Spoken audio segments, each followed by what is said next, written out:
శ్రీ మహాగణాధిపతయ నమః. శ్రీ మహాత్రిపుర సుందర్యై నమః. శ్రీ గురుభ్యో నమః. వాగీసాద్యా సుమనస సర్వార్థానాం ఉపక్రమే యన్నత్వా కృతకృత్యాస్యు తం నమామి గజాననం. వినిపిస్తోందండి అందరికీను? వస్తుందండి, వస్తుంది, బాగా వస్తుంది. అకచటతపయాదైః సప్తభిర్వర్ణవర్ణైః విరచితముఖబాహ పాదమాధ్యాశ్చ ఘిర్కా సకలదధీశా శాశ్వత విశ్వయోనిర్వితరతు పరిశుద్ధిం చేతసః శారదావః. అకారాదిక్షకారాంత వర్ణావయవశాలిని వీణా పుస్తకహస్తావ్య ప్రణోదేవి సరస్వతి.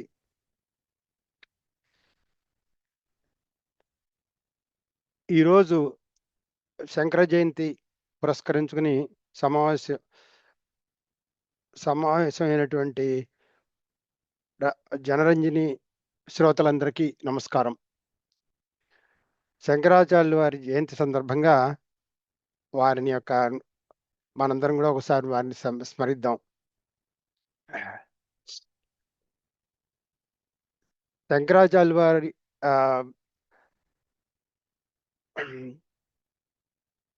ఆయన మన సనాతన ధర్మాన్ని పునరుద్ధరించినటువంటి సాక్షాత్తు శివస్వరూపం శంకరాచార్యుల వారు.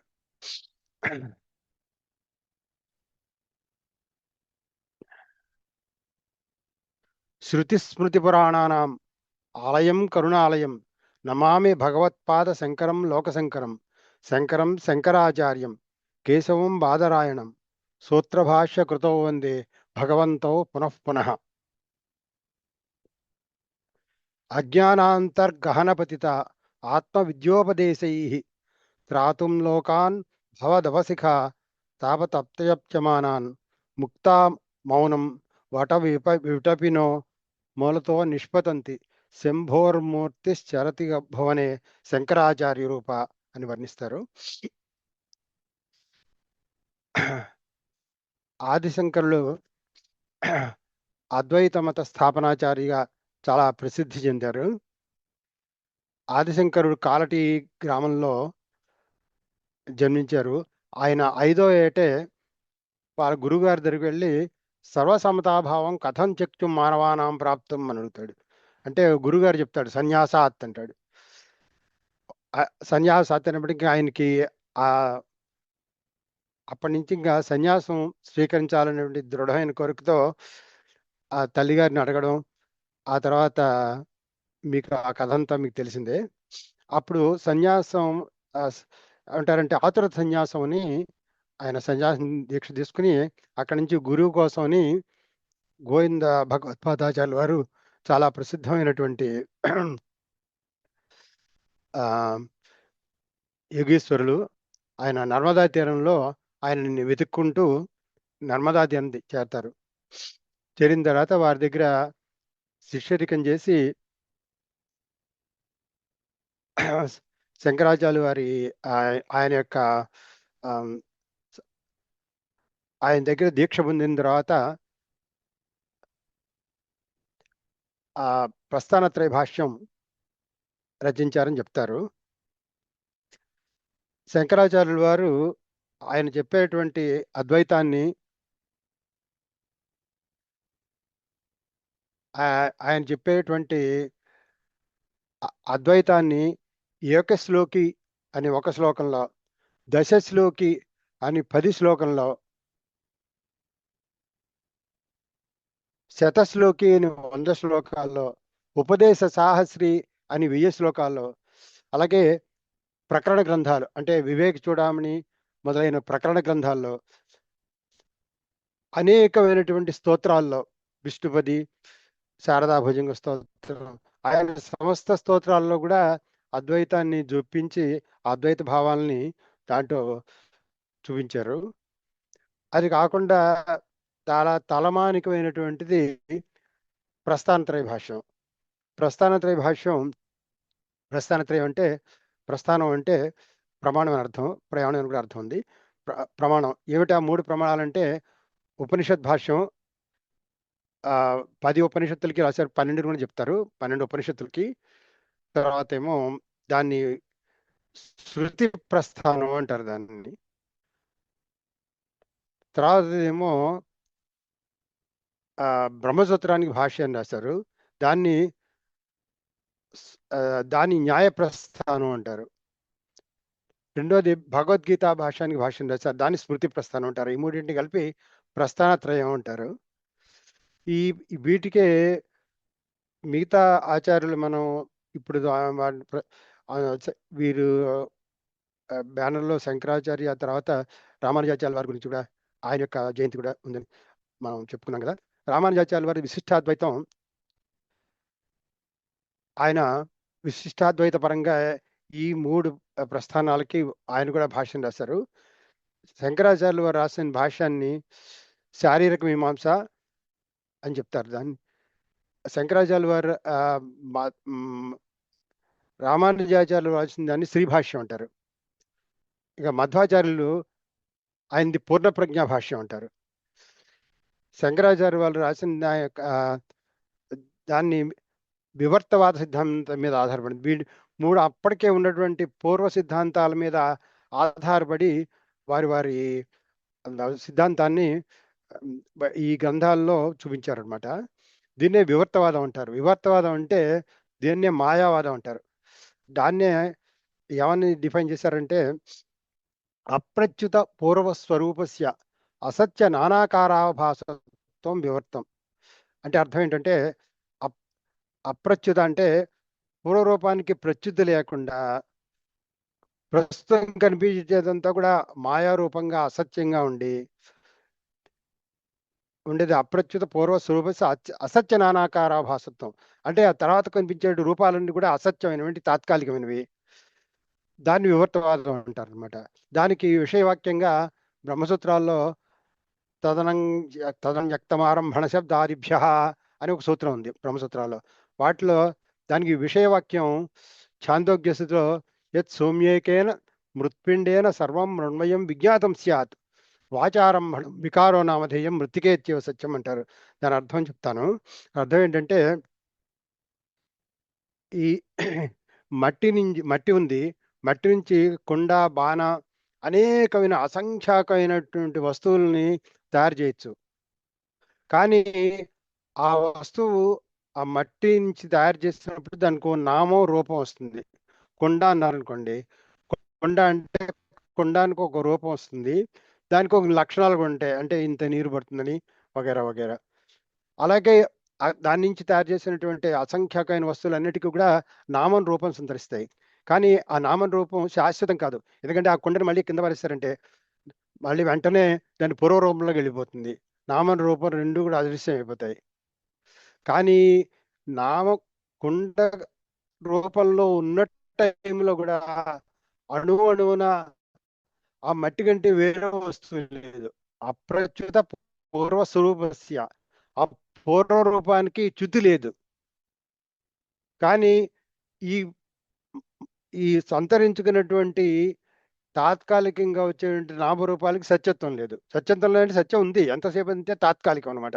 అప్రచ్యుత పూర్వ స్వరూపస్య అసత్య నానాకార ఆభాసత్వం వర్తుంటారు. దీన్ని వివర్తవాద సిద్ధాంతం, దాన్ని మాయావాదం అంటారు అన్నమాట. వేరేది ఈ రామానుజాచార్యుల వారిది పరిణామవాదం అంటారు.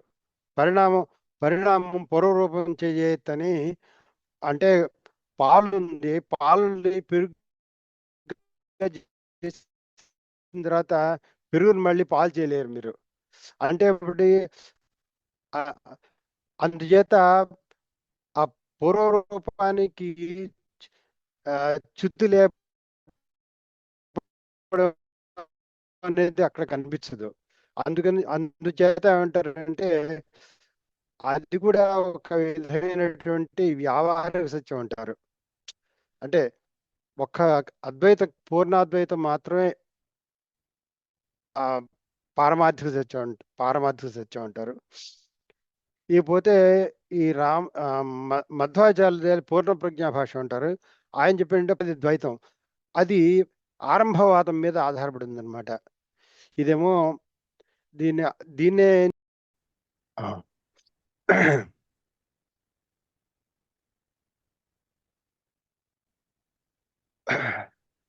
ఆ, శంకరాచార్యుల వారి ఆ, అద్వైతం గురించి సంక్షిప్తంగా చెప్పుకుందామండి. ఆ, శంకరాచార్యుల వారి ఈ ప్రస్థానత్రయ భాష్యం ఆ, కంటే కూడా ఇంకొక గ్రంథం ఉండింది, చాలా గొప్పదండి ఇది. శంకరాచార్యుల వారి గురువు గారు గోవింద భగవత్పాదాచార్య వారు, ఆయన గురుగారు గౌడపాదాచార్య వారు. గౌడపాదాచార్య వారు మనకి ఉపనిషత్తులు ఆ 108 ఉపనిషత్తులు ఉన్నాయి కదా. ఆ 108 ఉపనిషత్తుల్లో సర్వోత్కృష్టమైన ఉపనిషత్తు మాండుక్య ఉపనిషత్తు. మాండుక్య ఉపనిషత్తు అంటే ఓంకారానికి అర్థ ప్రతిపాదన చేసేటువంటి ఉపనిషత్తు అనమాట అది. ఓమిత్యేకాక్షరమిదకం సర్వం తస్యోపవ్యాఖ్యానం భూతం భవద్భవిష్యతి ఓంకార ఇవ యచ్చాన్యత్రికాలాతీతం ఓంకార ఏవ అయమాత్మా బ్రహ్మ పాదామాత్రాశ్చ వాదాహ అకార ఉకార ఓమకార ఇది అని 12 మంత్రాల్లో ఓంకారం యొక్క అర్థ ప్రతిపాదన చేసినటువంటి ఉపనిషత్తు అనమాట. అథర్వణ వేదానికి చెందినటువంటి ఉపనిషత్తు అనమాట మాండుక్య ఉపనిషత్తు. దానింటే అన్నిటికంటే చిన్న ఉపనిషత్తు, 12 మంత్రాలు ఉన్నాయి దాంట్లో. దానికి గౌడపాదాచార్యుల వారు దానికి భాష్యంగా గౌడపాద కారికలు అంటారు, చాలా ప్రసిద్ధమైన వేదాంత గ్రంథం అది. 4 చాప్టర్స్లో దానికి దాని మాండుక్య కారికలు అంటారు వాటిని. సో ఈ శంకరాచార్యుల వారు ఆయన గురుగారు మరి ఇంకా ఆయన మీద ఎంత గౌరవం ఉంటుంది. అందుకని ఆ గౌడపాద గారికి శంకరాచార్యుల వారి భాష్యం చేస్తారు, దాన్ని మాండుక్య భాష్యం అంటారు. శంకరాచార్య వారి యొక్క రచనలు అంతా ఒక ఎత్తు, ఒక్క మాండుక్య భాష్యం ఒక్కటి ఒక ఎత్తు అంటారు. అంత గొప్ప వేదాంత గ్రంథం అనమాట అది. ఆ ఈ 108 ఉపనిషత్తుల్లో ఈ ఈ ఉపనిషత్తుకి ప్రత్యేకతని ముండక ఉపనిషత్తులతో దాన్ని ఉదాహరిస్తూ మాండుక్యం ఏకమే ఆలం ముముక్షూణం విముక్తే, ముముక్షులు ముక్తి చెందడానికి మాండుక్యం ఒక్కటే చాలు అని దాని అర్థం అనమాట. అంటే ఆ లెవెల్కి అందుకోలేని వాళ్ళకి అనేకమైనటువంటి అదే విషయాన్ని అనేక పద్ధతుల్లో అనేక మంది దర్శించినటువంటి ఋషులు చెప్పారనమాట. సో అన్నిటికంటే సర్వోత్కృష్టమైన మాండుక్య ఉపనిషత్తు. దానికి గౌడపాదాచార్యుల వాళ్ళు గౌడపాద కార్యకాలను రాశారనమాట.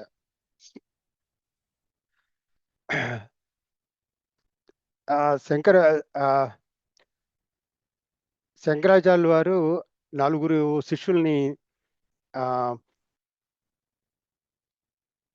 మీకు గోవింద భగవత్పాద ఈ శంకరతులు కాశీ వెళ్ళి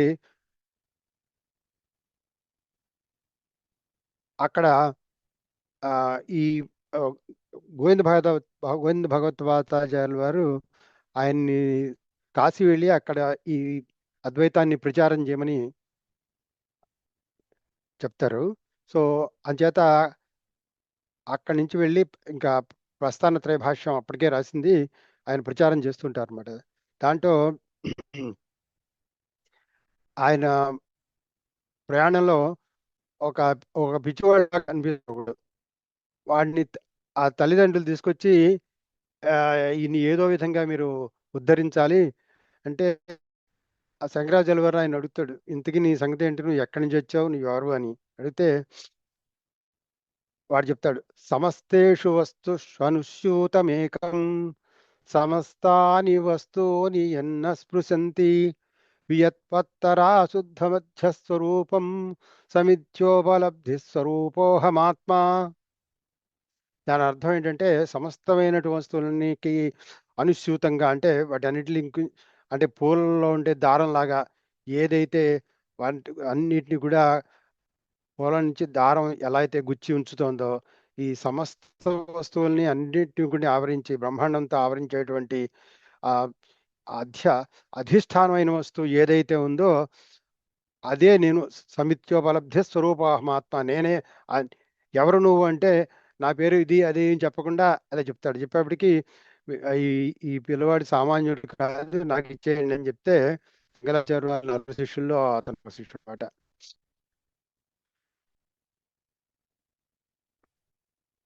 ఆ తర్వాత మీకు మాహిష్మతిపురంలో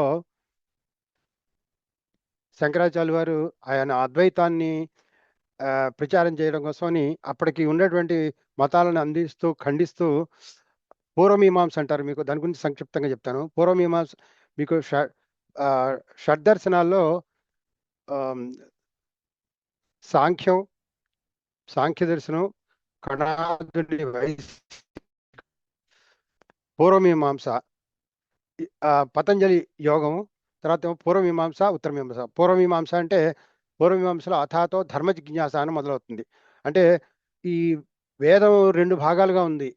ఏమిటిది? కాండద్వయోపపాధ్యాయ కర్మ బ్రహ్మస్వరూపిణే స్వర్గ అపవర్గ రూపాయ యజ్ఞేశాయ నమో నమః అని చెప్తుంటాం మనం.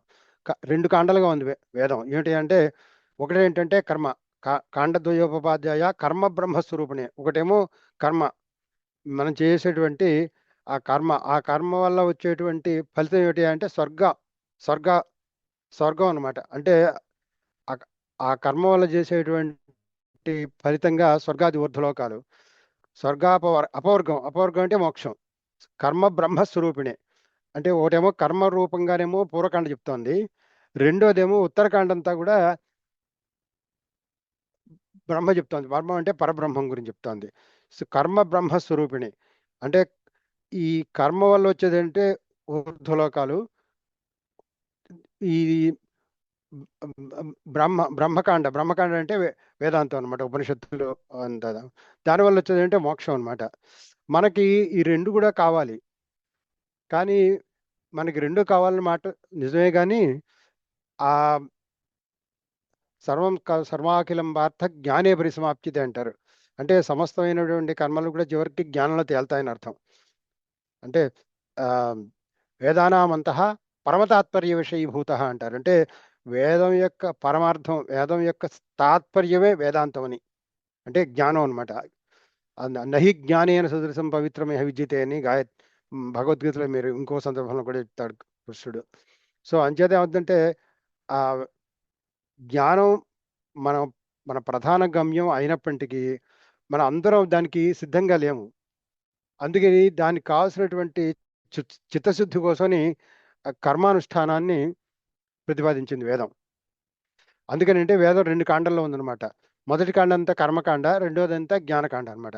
కర్మకాండలో మనకి అంటే శ్రోతకాండ, స్మార్తకాండ అంటే జీవుడు ఈ ఈ ప్రపంచంలోకి వచ్చిన దగ్గర నుంచి ఇక్కడి నుంచి నిష్క్రమించే వరకు, అంటే మనకి 16 సంస్కారాలు అంటారు వాటిని, షోడశ సంస్కారాలు. ఆ షోడశ సంస్కారాల్లో మొట్టమొదటి సంస్కారం గర్భాధాన సంస్కారం. దానివల్ల జీవుడి యొక్క ఆ శుక్లమైన మొట్టమొదటి సెల్, దానివల్ల జీవుడి యొక్క ఆవిర్భావం అక్కడి నుంచి ప్రారంభం అనమాట. అది మాతాపితల వల్ల అవుతుంది. దాన్ని గర్భాధాన సంస్కారం అంటారు. తర్వాత జాతకర్మ, చోళం, ఉపనయనం, వివాహం. ఈ 15 సంస్కారాల తర్వాత చిట్ట అయితే అంత్యేష్టి సంస్కారం అంటారు. అది పుత్రాదుల వల్ల ఆ దీన్ని ఒక సమిధ కింద ఆ అగ్నికి ఆహుతి చేసి, ఇంకా ఆ తర్వాత ఆ జీవుడి యొక్క పరలోక ప్రయాణం మొదలవుతుంది అనమాట. సో అంచేత వీటికి సంబంధించిన అన్ని కూడా వేదంలోనే ఉన్నాయి. అదంతా పూర్వకాండలో ఉందన్నమాట.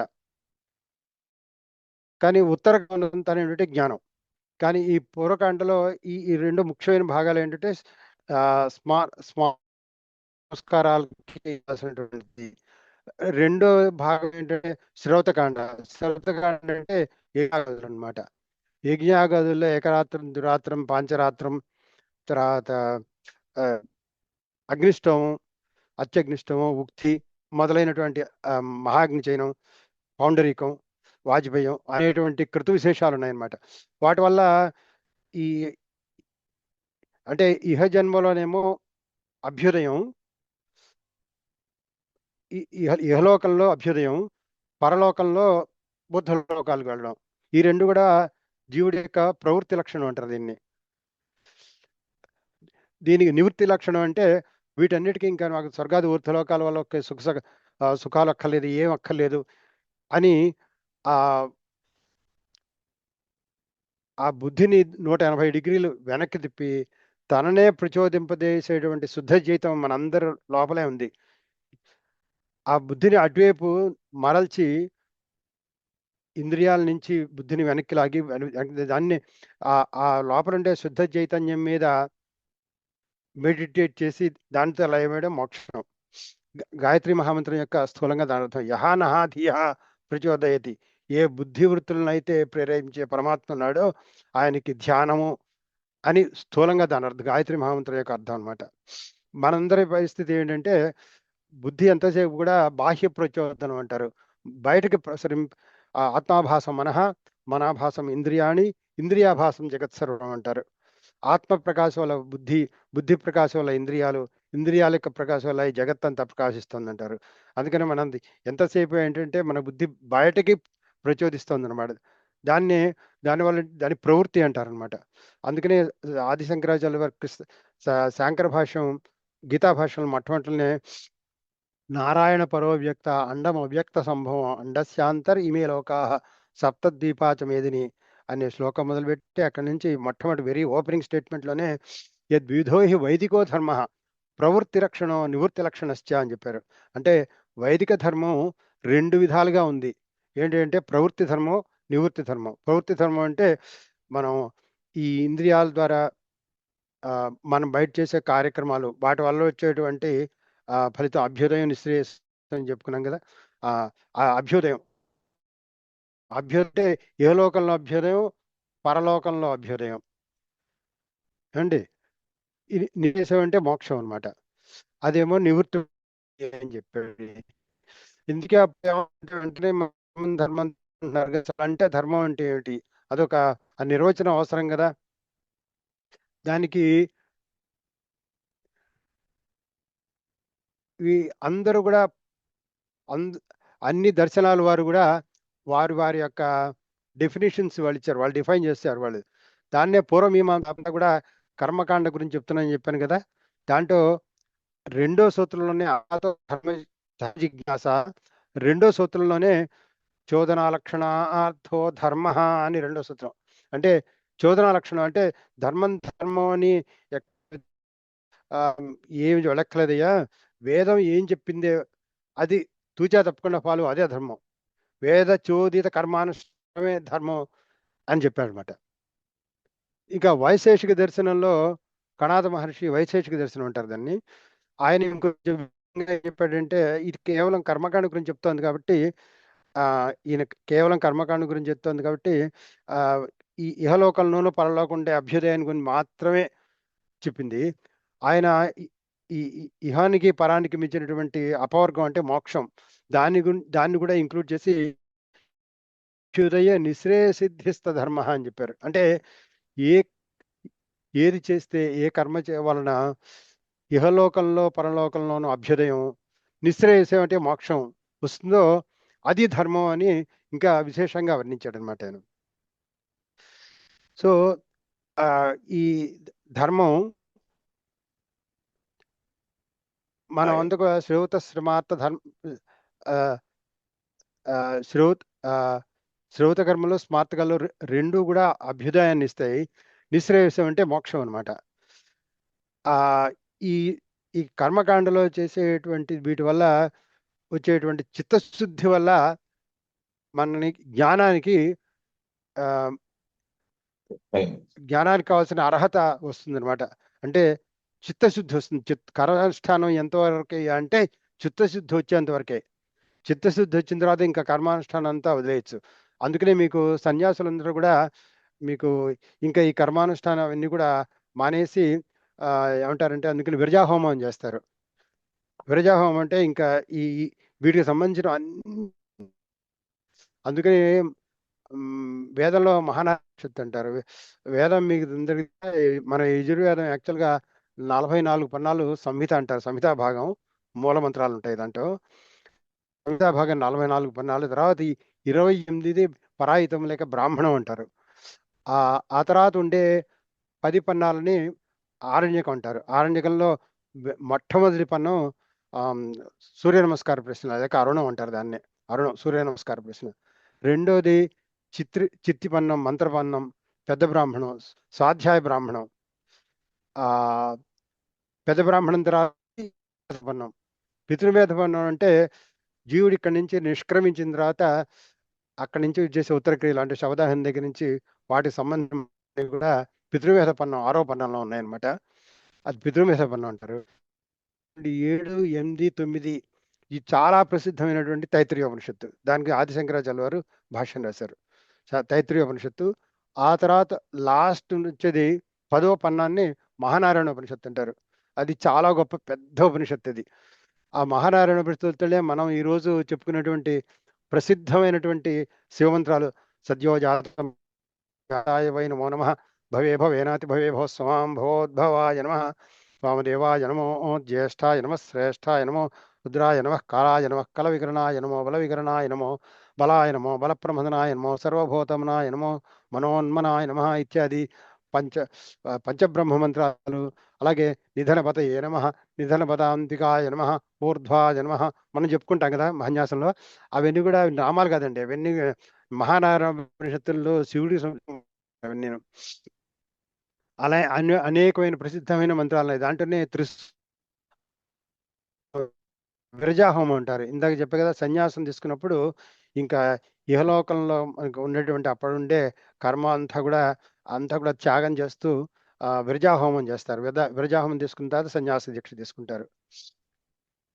అలాగే సన్యాస దీక్ష తీసుకున్న వాళ్ళు కేవలం ఓంకారం ప్రణవనాదం ఒక నిరాకారం వాళ్ళకి సాకార బ్రహ్మంతో అవసరం లేదు.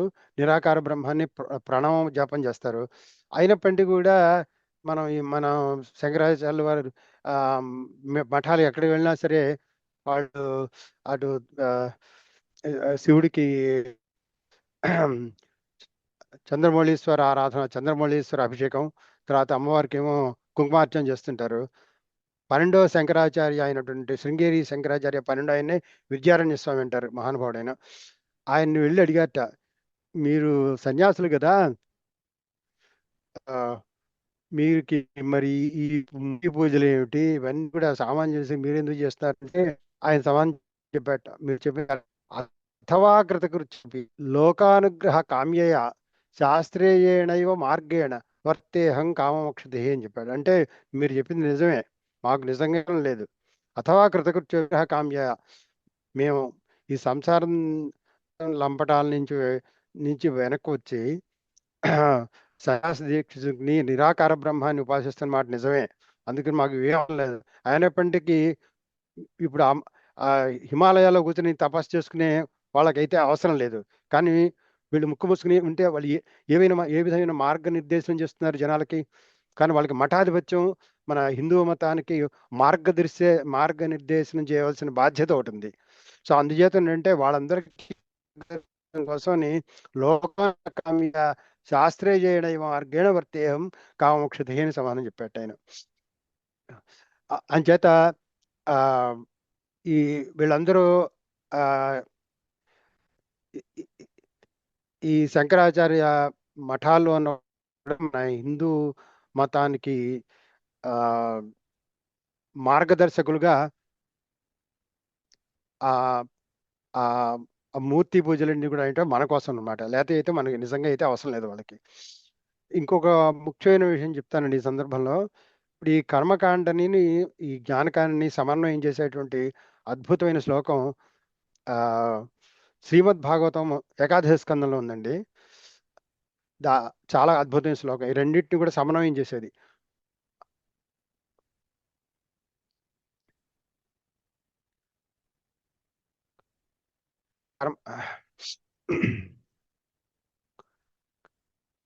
ఈ కర్మకాండ ఎంతవరకు అంటే జ్ఞానం వచ్చేవరకు అనమాట. జ్ఞానం వచ్చేవరకు ఆ తర్వాత ఇంకా అవసరం లేదు.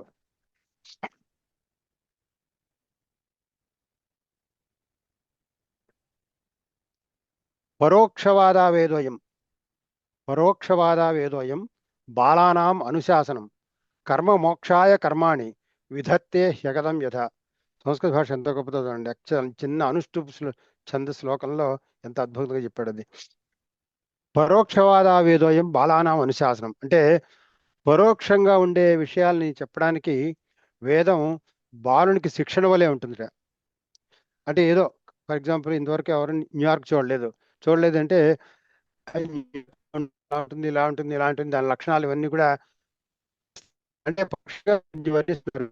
అంటే మీరు అక్కడికి వెళ్ళడానికి అది సూచనగా పనికొస్తుంది. అంటే ప్రత్యక్షంగా వెళ్ళినప్పుడు మీకు అనుభవం కలుగుతుంది. అలాగా పరోక్షంగా మీకు అంటే ప్రత్యక్షంగా ఇంద్రియాల ద్వారా ఏదైతే గోచరించదో వాటిని చెప్పడానికి మనఃషష్ఠేంద్రియాణి అని ఆరో ఇంద్రియం మనసు కూడా, మనసు బుద్ధి కూడా, అది కూడా ఒక ఇంద్రియమే. అది కూడా వాటికంటే అతీతంగా ఉండేటువంటి మనకి ఏదైతే తోచవో పరోక్షవాదావేదోయం బాలానాం అనుశాసనం కర్మ మోక్షాయ కర్మాణి విధత్తే హ్యగతం యథ. ఎంత బ్యూటిఫుల్ గా చెప్పాడు చూడండి. పరోక్షవాదావేదోయం బాలానాం అనుశాసనం కర్మ మోక్షాయ కర్మాణి, కర్మమోక్షం కోసం కర్మలు విధించింది వేదం. ఇదే విచిత్రం. కర్మమోక్షం కోసం కర్మలు విధించింది. ఎలాగట? కర్మమోక్షాయ కర్మాణి విధత్తే హ్యగతం యథ.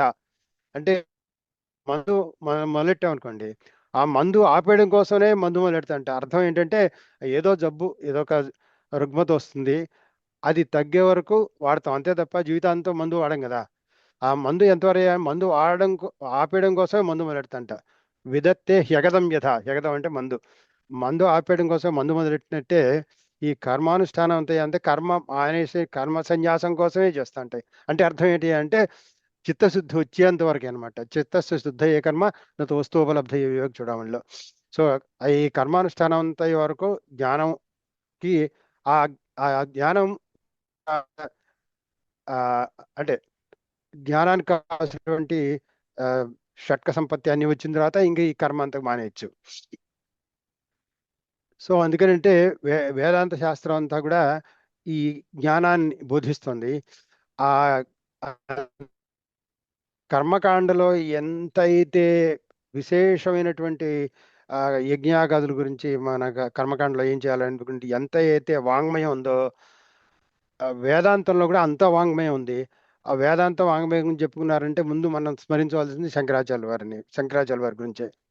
సో మనం ఇందాక చెప్పుకున్నట్టు శంకరాచార్య వారు వారి యొక్క అద్వైతాన్ని ఆ, ఇంత విస్తృతమైనటువంటి వాంగ్మయం అనమాట. ఏకశ్లోకి దగ్గర నుంచి ప్రస్థానత్ర భాష్యం, మాండుక్య భాష్యం, అనేకమైన స్తోత్రాల్లో కూడా అత్యద్భుతంగా చెప్పారు. మన అంటే కాశ్మీర పండితుల్ని ఉద్దేశిస్తూ అనాత్మ నిగర్హణం అని ఈ 8 శ్లోకాల్లో చెప్పారు. చాలా దాంట్లో పతాక శ్లోకం ఏంటంటే ధాతుర్లోక సాధితో వాత తక్కిం, విష్ణుర్లోకో వీక్షితో వాత తక్కిం, శంభోర్లోక పాలితో వాత తక్కిం, యస్వాత్మాన సాక్షాత్కృతో భూత్. దాని అర్థం లోక సాధితో వాత తక్కిం. ధాతుర్లోకం బ్రహ్మలోకం, బ్రహ్మలోకం సాధించావయ్యా. తక్కిం అంటే తర్వాత ఏంటి? What next? ధాతుర్లోక సాధితో వాత తక్కిం, విష్ణుర్లోకో వీక్షితో వాత తక్కిం. విష్ణులోకం వైకుంఠం వెళ్ళయ్యా, శ్రీ మహావిష్ణువుని మహాలక్ష్మిని కూడా చూసావయ్యా. తక్కిం. శంభూర్లోక పాలితో వాత తక్కిం. శంభూర్లో కైలాసం వెళ్ళావు. కైలాసం వెళ్ళిన తర్వాత సరే శివుడు అమ్మవారితో నేను ఒక వారం రోజులు హాలిడేకి వెళ్ళొస్తానయ్యా, నువ్వు పాలించని పాలనాధికారం ఇచ్చాడు. శంభూర్లోక పాలితో వాత తక్కిం. ఇప్పుడు పంచలేను.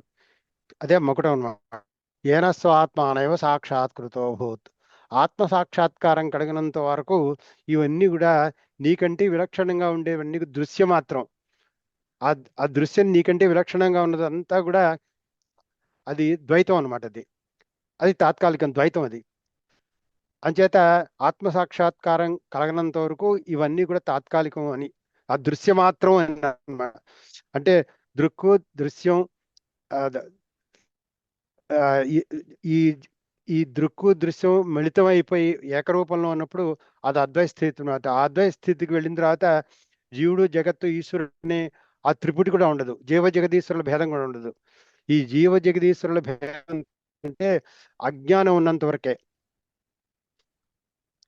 ఆ జీవ జగదీశ్వరులు ముగ్గురు, శివుడు లేడు, విష్ణువు లేడు, వీళ్ళంతా వీళ్ళ యొక్క కల్పన అంతా కూడా ఏంటంటే అజ్ఞాన ఆవరణం ఉన్నంత వరకే.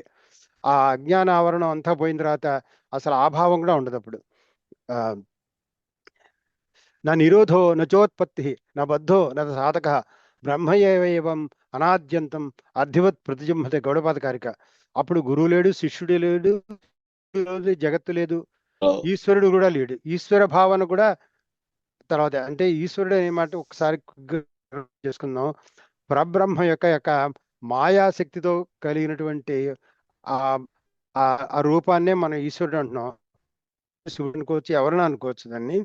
అంటే ఆ ఆ ఆ ఆ మాయా ఉపాధిగా కలిగినటువంటి పరబ్రహ్మాన్నే ఈశ్వరుడు అంటారు. ఆ మాయా కల్పిత మాయా ఆవరించబడినటువంటి ఆ పరబ్రహ్మకి ఏ అజ్ఞానం ఆవరించిన మనకు కూడా ఆవృత బ్రహ్మలు అంటారు. మనని జీవుల్ని అంటే ఆవృత బ్రహ్మలు అంటారు. వాళ్ళకి మనకి తేడా ఏంటంటే ఆ ఆ పరబ్రహ్మ చైతన్యానికి మాయా శక్తి తన అధీనంలో ఉంటుంది. అంటే మాయ తన అధీనంలో గలవాడు. ఆ శుద్ధ పరబ్రహ్మని ఈశ్వరుడు అంటారు. అవిద్యారూపమైనటువంటి అదే తామసిక రూపమైనటువంటి ఆ మహామాయా శక్తి ఆ రూపం ఆవరణ వల్ల ఉంటున్నటువంటి జీవుడు అంటారు. దాన్నే జీవభావం అంటారు. అది ఈశ్వర భావం, ఇది జీవ. ఆ ఈ జీవుడు మాయాధీనుడు. అక్కడేమని చెప్పాము, మాయ తానాధీనం కలిగిన వాడు. ఇక్కడేమో జీవుడు తన జీవుడు ఏంటంటే మాయ యొక్క అధీనంలో ఉంటాడు అన్నమాట. అందుకని ఈశ్వర సర్వభూతానాం హృదయసేర్జున తిష్టతి భ్రామయన్ సర్వభూతాని భగవద్గీత శ్లోకానికి అర్థం అదనమాట. అంటే ఆ ఉండేటువంటి శుద్ధ చైతన్యం మనందరిలో కూడా ఆ శివ చైతన్యం, శుద్ధ చైతన్యం, మీరు శివుడు అనుకోండి, విష్ణు అనుకోండి, ఎవరైనా అనుకోండి, ఆ శుద్ధ చైతన్యం మనందరిలో ఉంది. దానికి ఆవరణగా మహామాయ శక్తి యొక్క తామసిక రూపం, దాన్ని అవిద్య అంటారు. దాని యొక్క పరిణామంగా రెండు ఉత్పత్తి అవుతున్నాయి. ఏమిటి అంటే అజ్ఞానం. అజ్ఞానం అంటే ఉన్నది లేదనుకోవడం. విక్షేపం అంటేనంటే ఉన్నది ఇంకోటి, అన్యథా జ్ఞానం అంటారు. దాన్నే మాయ అంటారు. అన్యథా జ్ఞానం అంటే ఉన్నది తాడును చూసి పాము అనుకోవడం, ఉన్నది లేదనుకోవడం, లేదు ఉన్నది అనుకోవడం. దాన్నే దాన్నే మాయ అంటారు అనమాట. ఈ అవిద్య యొక్క యొక్క పరిణామం ఏంటి అంటే ఈ అజ్ఞానము విక్షేపం అనమాట. అందుకనంటే మనందరి యొక్క జీవిత పరమార్థం, మీరు మనం పూజలు చేసిన, పునస్కారాలు చేసిన, యోగం చేసిన, ఈ కూడా ఈ ఈ అజ్ఞాన ఆవరణాన్ని పోగొట్టుకోవాలి. ఈ అజ్ఞాన ఆవరణాన్ని పోగొట్టుకుంటే ఏం మిగిలింది అక్కడ? సాక్షాత్తు శివ చైతన్యం మిగిలింది. మనం చెప్పుకుంటాం, దేహో దేవాలయ ప్రోక్తో దీవో దేవసనాతన చిదేదజ్ఞాన నిర్మాల్యం సోహం భావేన బోధ్యేత్. దేహో దేవాలయ, దేహే దేవాలయం. దాంట్లో ఉన్నది ఆ ఈశ్వరుడు ఎవరు? జీవో దేవనాథ అయినటువంటి భగవంతుడు. ఈ జీవుడే భగవంతుడైతే మనకి కష్టాలు కనలేడు దానికి రెండో చరణ సమానం చెప్పాడు. త్యజేత్ అజ్ఞాన నిర్మాల్యం. ఈ లోపల ఉండే శుద్ధ చైతన్యానికి ఆవరణ ఉంటుంది. ఏమిటి? అజ్ఞానం అనే ఆవరణ. ఈ అజ్ఞానం అనే ఆవరణ వల్ల అప్పుడు జీవభావం పుట్టింది. ఆ జీవభావం యొక్క పరిణామం ఏంటి అంటే ఈ జీవేంద్ర సంఘాతాల మీద వీడికి సంబంధించిన వాటి మీద మమత, అహంత, మమత, ఈ రెండిటి వల్ల ఇంకా కోలాహలమైన ప్రపంచం అంతా ప్రారంభమైందనమాట. సో అంచేత ఏమవుతుందంటే మనకి ఈ ఈ అజ్ఞానం అనే ఆవరణాన్ని పోగొట్టుకోవాలన్నమాట. ఇదే మీకు 108 ఉపనిషత్తులో త్రిపుర తాపన్యోపనిషత్తుని శాక్తేయ ఉపనిషత్తు ఒకటి ఉంది. దాంట్లో దీన్నే కొంచెం విస్తరించి చెప్పాడు. ఇప్పుడు మహన్యాసంలో నేను చెప్పినటువంటి ఈ శ్లోకం, దశద్వారపురం దేహం దశనాళీ మహా దశభిర్వాయుర్భిర్వ్యాప్తం దశేంద్రియ పరిచ్ఛిదం షడాధార అపవరకం షడన్వయ మహావనం చితుమాకీర్ణం చతురామ్నాయ శోభితం బిందు నాద మహాలింగం శివశక్తిర్నికేతనం దేహం శివాలయం ప్రోక్తం సిద్ధిదం సర్వదేహినం. అత్యద్భుతమైన ఇది మంత్రం యాక్చువల్గా త్రిపురాతాపన్యోపనిషత్తు మంత్రం. దశద్వారపురం దేహం, నాభిర్దశమి అని నాభిని కూడా కలిపారు దాంట్లో. అంటే ఈ 10 రంధ్రాలు కలిగినటువంటి దేహం, దశద్వారపురం దేహం, దశనాడి మహాపథం. మనలో 72,000 నాడులు ఉన్నాయంటారు. వాటిలో ప్రధాన నాడులు 10. వాటిలో ఇంకా చాలా ముఖ్యమైన 3 సుషుమ్న, ఇడా, పింగళ, సుషుమ్న నాడి, మీ అందరికీ తెలుసు అవి. దశనాడి దశభిర్ 10 వాయువులు ఏంటి అంటే ప్రాణాపాన వ్యానోదాన సమాస ప్రాణ అనే ప్రధాన వాయువులు, నాగం, కూర్మం, ధనంజయం, కృకరం అయిన ధనంజయం అనేటువంటి ఉపవాయువులు. దశనాడి దశభిర్వాయుర్భిర్వ్యాప్తం దశేంద్రియ పరిచ్ఛిదం. 10 ఇంద్రియాలు. తచ్చక్షుశ్రోత జిహ్వాఘ్రాణానం పంచానాం జ్ఞానేంద్రియాణం వాక్పాణిపాదోపాస్థానాం పంచానాం కర్మేంద్రియాణం. జ్ఞానేంద్రియాలు 5, కర్మేంద్రియాలు 5, 10. దశనాడి దశభిర్వాయు దశేంద్ర షడాధారపూర్వకం. మనలోనే షట్చక్రాలు, మూలాధార నుంచి షట్చక్రాలు మనకు తెలుసు. షడన్వయ మహావనం, 6 క్రూర మృగాలు సంచరించేటువంటి మహావనం అంట ఇది. మీ అందరికి తెలిసి ఏమిటో అవి. కామ క్రోధశ్చ లోభశ్చ దేహే తిష్టంతి తస్కరాః జ్ఞానరత్నాపహారాయ తస్మాత్ కామ క్రోధ లోభ మోహ మదమాత్సర్యాలనే క్రూర మృగాలు సంచరించేటువంటి కీకరణ్యం అంటే ఇది. షడన్వయ మహావనం, చతుఃపీఠ సమాకీర్ణం, చతుర్ ఆమ్నాయ శోభితం. సో ఈ 4 4 వేదాలు కూడా ప్రతిష్ఠించున్నాయంటారు. రామ్నాయ శోభితం. ఇప్పుడు పంచలైన బిందు నాద మహాలింగం. బిందు అంటే మహామాయ శక్తి, నాదం అంటేనేమో శివుడు చైతన్యం, శుద్ధ చైతన్యం. బిందునాథ మహాలింగం, ఈ రెండుటువంటి మహాలింగం. ఇది బిందునాథ మహాలింగం. శివశక్తిర్ నికేతనం, శివుడికి శక్తికి ఇల్లుట ఇది. శివశక్తుల యొక్క ఇల్లు. శివశక్తి ఎవరికి? మన కేవలం మనుషులకైనా? మళ్ళీ ఇంకో నెక్స్ట్ చరణంలో సమానం చెప్తున్నాడు. శివశక్తిర్ నికేతనం దేహం శివాలయం ప్రోక్తం సిద్ధిదం సర్వదేహినం.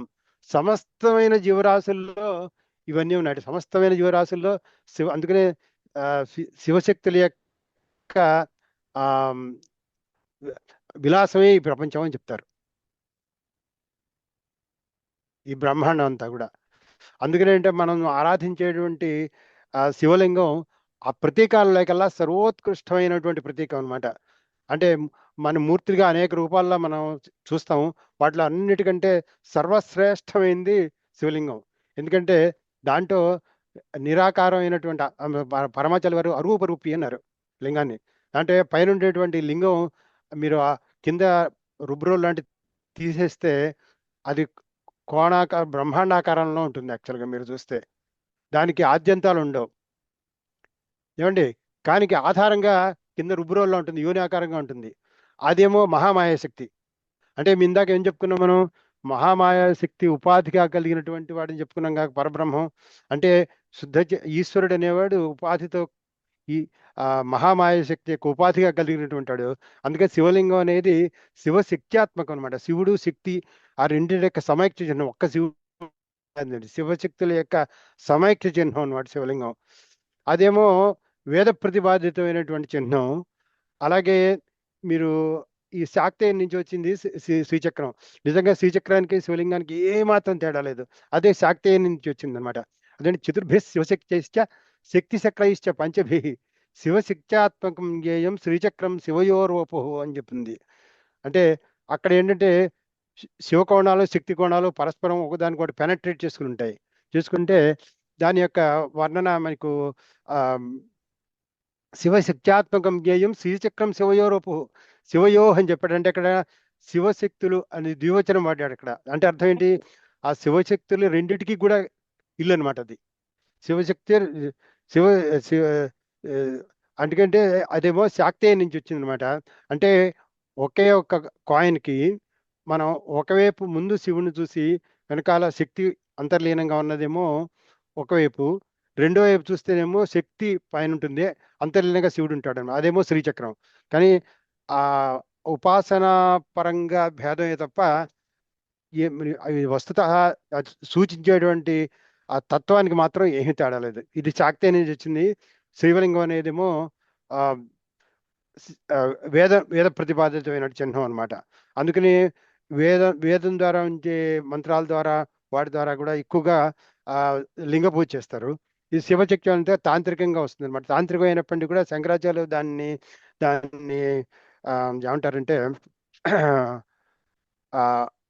ఈ కౌలాచారం వామాచారం వారిని పరిహరించి మనకి దక్షిణాచారం అని చెప్పేసి శాక్తేయాన్ని కూడా దీనిలోకి తీసుకొచ్చి దక్షిణాచారం అంటారు దాన్ని.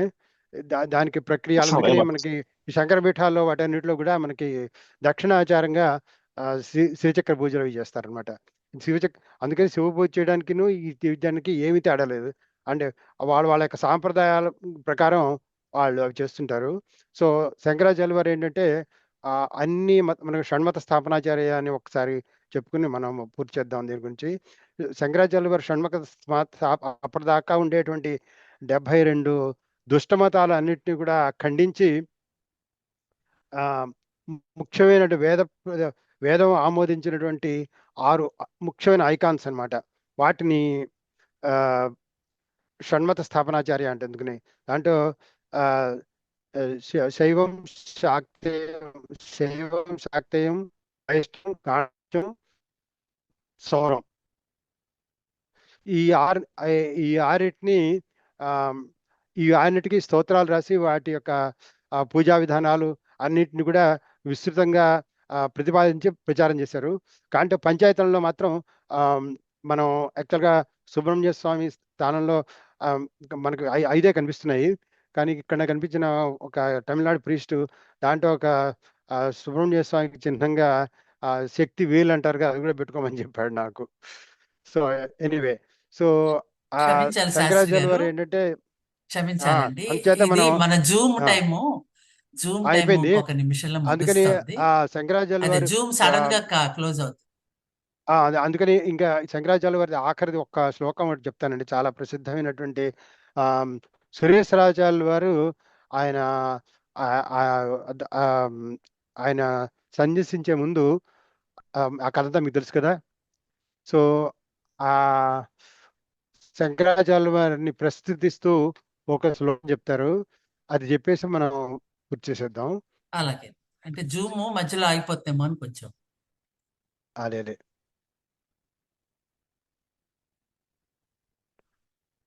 ఆశైలాదుదయాస్తథాస్తగిరితో భాస్వత్యశోరశ్మిభిः వ్యాప్తం విశ్వమనంధకారమభవత్ యస్య శిష్యైరిదం ఆరాజ్ఞానగభస్తి ప్రతిహతః చంద్రాయతే భాస్కరः తస్మై శంకర భానవే తనుమనో వాగ్భిర్నమస్తాः సదా.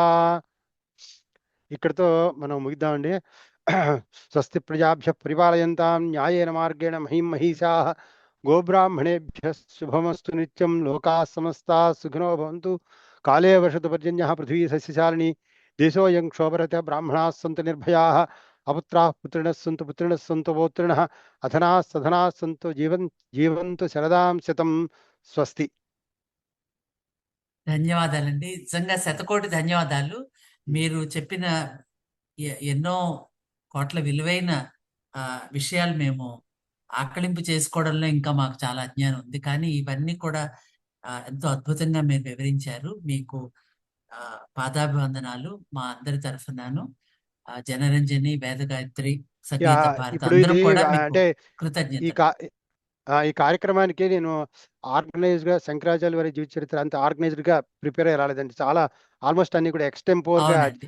ఇంకా అనేక విషయాలు తిరుగుతూ ప్రిపేర్ అవ్వలేదు, అంతే ఎక్స్టెంపోర్ గా చెప్పేశాను లేదు అంతేను. లేదు, మీరు అందుకని ఇంకా ముందు ముందు కార్యక్రమాల్లో మళ్ళా మీరు పాల్గొని మీ యొక్క విజ్ఞాన సంపదను మాకు ముందు ముందు పంచిపెట్టాలని మా కార్యక్రమంలో ఆకాంక్ష. శంకరాచార్య గురించి మాట్లాడినప్పుడు తప్పకుండా సిస్టమేటిక్ గా చెప్పడానికి ప్రయత్నం చేద్దాం. ఇప్పుడు ఏంటంటే నేను తప్పకుండా చాలా ఎక్స్టెంపోర్ గా నాకు అలాగే. ఏం తోస్తే అవి చెప్పేశాను వరుసగా ఆయనకు సంబంధించినవి. లేదండి, చాలా అద్భుతమైన అదే. విషయాలు మీరు ఉమ్. కాబట్టే అలా చెప్పగలరు. ఇంకొకళ్ళు ఎవరైనా సరే అలాగా ఇది లేదు. వచ్చిన అతిథులందరికీ కూడా చాలా చాలా ధన్యవాదాలు. స్వర్ణలత గారు, ముగిద్దామండి ఇప్పుడు. చేత ఈరోజు మన ప్రముఖమైన విశిష్టమైన వ్యక్తులు డాక్టర్ పద్మ మల్లెల గారు, బ్రహ్మశ్రీ రామకృష్ణ గారికి మరోసారి ధన్యవాదాలు తెలుపుతూ ఈ కార్యక్రమాన్ని ముగిస్తామండి. ధన్యవాదాలు. అందరికీ కూడా శుభరాత్రి. స్వస్తి. నమస్కారం. నమస్కారం.